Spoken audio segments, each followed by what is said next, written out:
Well, good morning. This is Chris Emmons, author, Ormus Modern Day Alchemy, and coordinator at Ormus Academy at 4:30 in the morning. And it's beautiful out here in the woods in North Florida, very quiet. I hear some buzzing, maybe some insects are coming out.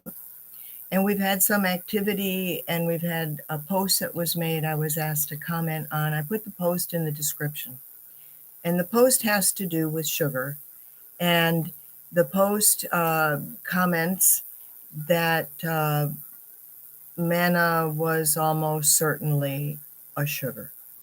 And it goes into the post that there's a sugar called Trehalose, and there's other sugars, maltose, sucrose, and that Trehalose is also used as a preservative in addition to being its use as a sugar, and that trehalose is widespread in bacteria, fungi, yeast, insects, and plants, but that particular sugar is absent from vertebrates, which would be mammals and us, and that it's used as a preservative in a number of areas. And so you can read the post that was made. So I considered that the best way to address my thoughts would be to be with you here, since it would be a lot of writing. The first thing that came to mind, and would come to mind for you too, is that David Hudson said all along not to combine sugar with Ormus. And he explained that both salt and sugar attract Ormus, and sugar even more so than salt. And so he said, he explained, sorry, I got a frog. He explained to separate them by time. If you're going to take your Ormus from sugar, salt, we use that as a flavoring agent. It's not like there's a lot of salt in anything. And so we imprint that and just move forward. Now, because of this comment made, I made a thumbnail that you can see, which is the sugar molecule. And you'll see that sugar molecule is loaded with OH hydroxides. And the hydroxide is exactly what we use to collect our Ormus, which is the trace minerals in the source material. And so you're looking at sugar, a chemical formula that houses several OH on it.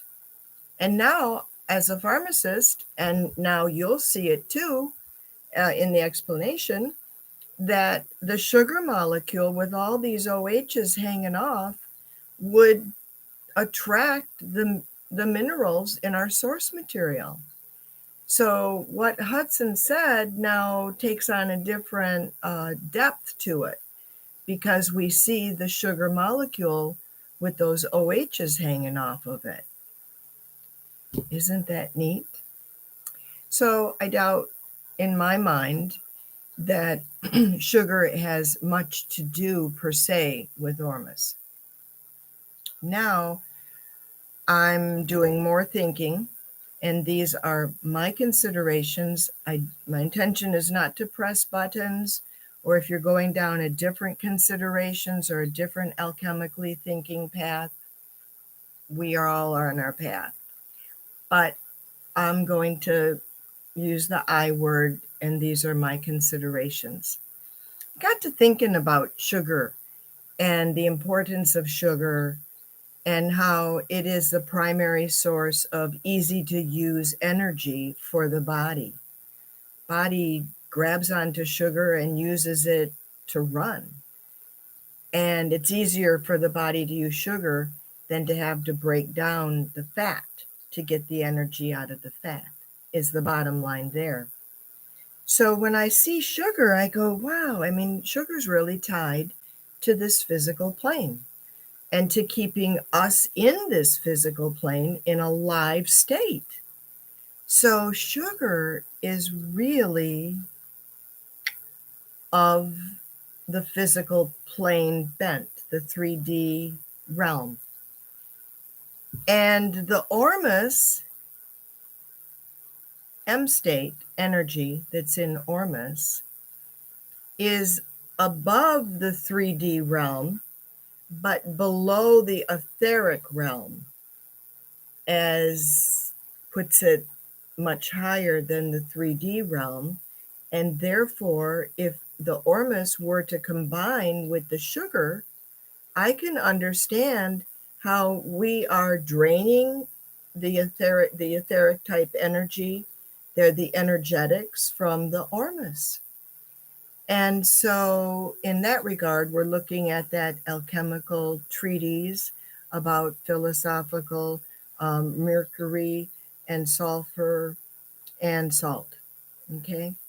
And so that was really a neat comment to go down this path and understand why David Hudson would have said what he said and how important sugar is in keeping all the biologicals, including us, tied into this physical plane and alive.